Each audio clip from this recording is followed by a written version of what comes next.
खासदार राजाभाऊ वाजे आता आपल्या सोबत आहेत, त्यांच्याशी आपण बोलूयात. राजाभाऊ, तुम्ही आता नेमके आहात कुठे?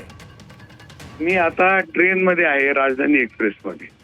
तुम्ही दिल्लीला चालले आहात? हो, दिल्लीला चाललोय मी. वेगळा गट स्थापन करण्याच्या चर्चा आहेत, या गटामध्ये तुम्ही आहात? मला माहित नाहीये. मी इंडस्ट्री कमिटीच्या बैठकीसाठी काल संध्याकाळी नाशिकहून निघालोय. मी 10:30 वाजता दिल्लीला पोहोचणार आहे. मला दुपारी 3 वाजता मीटिंग आहे. बाकीचं मला माहित नाही. या दिल्ली भेटीत तुम्ही एकनाथ शिंदेची भेट वगैरे घेणार आहात? नाही, अजिबात काही कारण नाही. बरं, तुम्ही उद्धव ठाकरेंसोबतच राहणार आहात का? हो, मी उद्धव ठाकरेंसोबतच आहे. पण मग याचा अर्थ ठाकरेंच्या पक्षामध्ये वेगळा गट खासदारांचा स्थापन झालाय? ते मला काहीच माहित नाही. नाही, कारण आम्ही ओमराजे निंबाळकरांना सुद्धा याबद्दल विचारलं तर त्यांनी सुद्धा कुठलीही प्रतिक्रिया देण्यास नकार दिलाय. आणि आता नवीन माहिती येते की या 6 खासदारांनी आपलं पत्र सुद्धा ओम बिर्ला यांना दिलेलं आहे.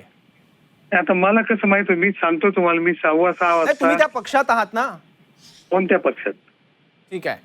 आणि एक चर्चा आमच्या कानावर येते आहे, तुम्ही कुठली तरी शपथ घेतल्याची. खरं आहे अशा काही चर्चा? कोणती शपथ? नाही, अशी कुठली शपथ कुठल्या कारणासाठी तुम्ही घेतली आहे का?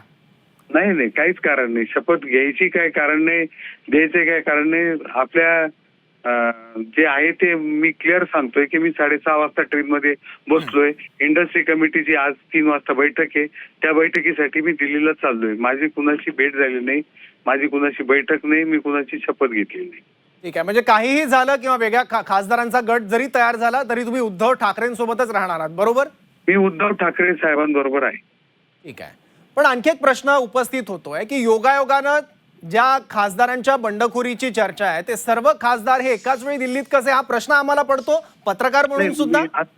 मी आता ते माहित नाही मला. ही पूर्वनियोजित बैठक आहे. पूर्वनियोजित बैठक असल्या कारणाने ती बैठक आज दुपारी 3 वाजता आहे. मी त्याच्यासाठी आधीच तिकीट काढलेलं आहे. मी काल संध्याकाळी 6:30ला ट्रेन मध्ये बसलेलो आहे आणि मी आज 10, 10:15 पर्यंत मी दिल्लीला पोहोचणार आहे. ठीक आहे राजा, बोला बोला बोला. ही जर पूर्वनियोजित बैठक असल्यामुळे मी जर जातोय, जर माझं दुसरं काही वेगळं असतं तर मी विमानाने आलो असतो. पण मी पूर्वनियोजित बैठक असल्याने मी ट्रेन मधून निघालोय. मी तेच सांगतोय, मी तिकीट काढून ट्रेन मध्ये बसलोय. 4 दिवसापूर्वी मी तिकीट काढलं होतं. आता याच्या मला माहित नाही. ठीक आहे, पण ज्या खासदारांनी बंडखोरी केल्याची चर्चा आहे त्या खासदारांची काही तुम्ही भेट घेणार आहात किंवा भेटीचं काही नियोजन त्यांच्या तुमच्याच पक्षाचे खासदार आहेत? मला माहित नाही, मला काहीच माहित नाही. माझ्याशी कुणाचा संपर्क नाही.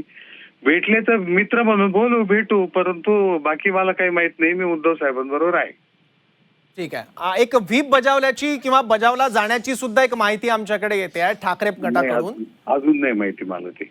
मी सांगतो, तुम्ही विश्वास ठेवा, व्हिडिओ कॉल करा. मी ट्रेन मध्ये आहे, आवाज तुमचा कट होतोय. नाही राजाभाऊ, विश्वासाचा प्रश्न नाहीये. थोडीशी एक संदिग्धता महाराष्ट्राच्या राजकारणात तयार झालेली आहे. प्रत्येकाला प्रश्न पडलेले आहेत आणि त्यावर तुमचेच खासदार बोलायला सुद्धा तयार नाही आहेत. मग आम्हाला प्रश्न पडणार ना पत्रकार म्हणून. मी बोलतोय ना. बिलकुल फक्त माझं काय झालंय की माझं ट्रेन मध्ये असल्यामुळे नेटवर्क नाहीये, त्याच्यामुळे काही व्हीप आहे की नाही मला माहित नाही. कॉल चालू आहे, मी कॉलवर बोलतोय सकाळपासून. काल रात्री बोलत होतो. ठीक आहे. व्हीप बाबत कुठला काय अधिकृत संपर्क, अधिकृत मेसेज अजून माझ्यापर्यंत काय आलं? नेट बंद असल्यामुळे साहेब मला काहीच कळायला मार्ग नाहीये. नेट चालू झाल्यावर जर व्हीप असतात तर मी बोलू शकतो. आता तर माझ्याकडे काही नाहीये. ठीक आहे. राजाभाऊ, अनिल देसाई आणि अरविंद सावंत आणि संजय राऊत सुद्धा दिल्लीत आहेत. त्यांची काही तुम्ही भेट घेणार आहात किंवा त्यांच्याशी काही बोलणं झालं तुमचं सकाळपासून? नाही, आज काहीच झालं नाही. त्यांनी मला सांगितलं, काही फोन केला तर त्यांनी बोलवलं तर मी जाऊन येईन. ओके, कारण त्यांची आता बहुतेक संयुक्त पत्रकार परिषद होते आहे. संजय राऊत, अनिल देसाई आणि अरविंद सावंतांची थोड्या वेळात बहुतेक सुरुवात होईल. त्याला सूत्रांकडून ती माहिती मिळाली होती आणि पत्रकार परिषदेची तयारी सुद्धा झालेली आहे. नाही, कारण मला पोहोचायला 10:15, 10:30 वाजतील असं दिसतंय. ओके, पण त्यानंतर जर राऊतांनी तुम्हाला बोलवलं तर तुम्ही भेटाल त्यांना? जाणार आहे. ठीक आहे. पण मी पुन्हा एकदा तुम्हाला प्रश्न विचारतो, कारण कुठली संदिग्धता यात राहू नये. जर खासदारांनी वेगळा गट स्थापन केला आणि उद्या शिवसेना प्रवेश आणि या सगळ्या राजकीय घडामोडी जरी घडल्या, तुमचा त्यात सहभाग नाही, तुम्ही उद्धव ठाकरे यांच्या सोबतच आहात, बरोबर? 100% बरोबर. ठीक आहे. तुमच्या कानापर्यंत बरं मला राजाभाऊ एक सांगा, तुम्ही स्वतः खासदार आहात आणि तुमच्या पक्षाबद्दल या सगळ्या चर्चा सुरू आहे. तुम्ही खासदार म्हणून, पक्षाचा सदस्य म्हणून, कार्यकर्ता म्हणून कसं बघता या सगळ्या घडामोडींकडे? नाही, ही दुःखदायक गोष्ट आहे जर होत असेल तर.